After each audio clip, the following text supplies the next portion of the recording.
Adrian had always been a restless dreamer, waking in the middle of the night with fragments of half-remembered nightmares clinging to his thoughts.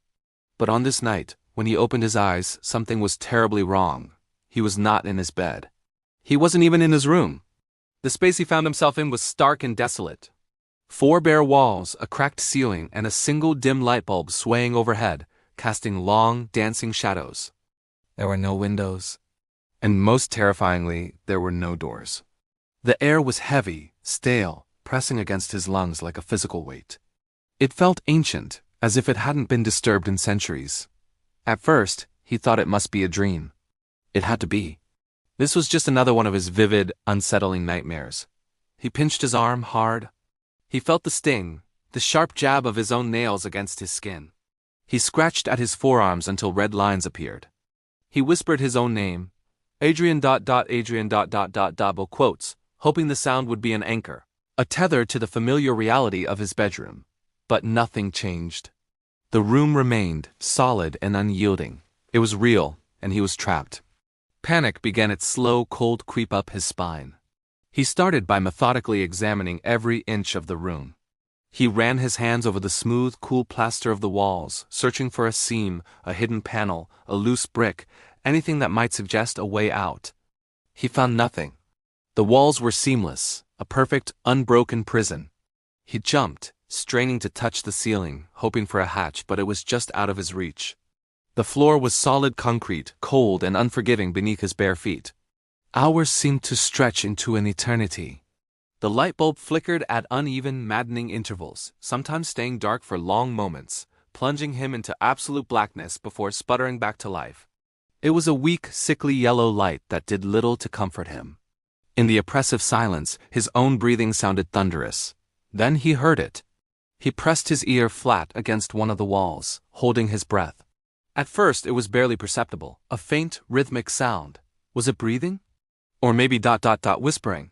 It sounded like dozens of hushed voices just on the other side of the plaster, their words indistinct and muffled. A chilling thought struck him. He wasn't alone. A surge of desperate hope mixed with fear washed over him. "Hello?" he called out, his voice cracking. "Is anyone there? Can you hear me?" The only reply was the echo of his own voice bouncing off the bare walls. He shouted louder, his calls turning into raw, primal screams. "Help me! Please! Somebody!" He yelled until his throat was raw and burning, until his voice was nothing more than a hoarse croak. No one answered. The whispers, however, seemed to continue, unbothered and constant. Defeated, he slid down the wall, his head in his hands. As his eyes adjusted to the dim, flickering light, he noticed something on the wall opposite him. Markings. Faint scratches in the plaster. He crawled closer, his heart pounding. They were words, scratched into the walls, faint but countless, were messages. Don't listen. Don't trust. Don't sleep. The writing overlapped in layers upon layers, a frantic tapestry of warnings. It was as if generations of trapped people had carved their final, desperate advice into the very fabric of his prison. Who wrote this? How many others had been here before him? The thought sent a fresh wave of terror through him. This wasn't just a room. It was a tomb, and it had claimed others. Pure, animal panic finally took over. He launched himself at the walls, slamming his fists against the plaster until his knuckles were raw and bleeding. He kicked and shoved, his body a whirlwind of futile rage. But the room was indifferent. It didn't yield. Still, no doors appeared. Exhaustion, both physical and emotional, was a heavy blanket, dragging him down. His body ached, his throat was on fire, and his mind was frayed. Despite the chilling warnings carved into the walls, his eyelids grew heavy. The urge to escape into the oblivion of sleep was overwhelming. He fought it for as long as he could, his head lolling, his body slumping. But eventually the battle was lost. Adrian collapsed onto the cold floor and fell into a deep, dreamless sleep. When he awoke, the first thing he felt was a suffocating pressure.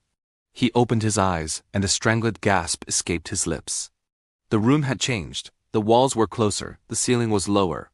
The space had shrunk, the air now so tight, it was difficult to draw a full breath. The oppressive feeling was no longer just in the air. It was the room itself, closing in on him.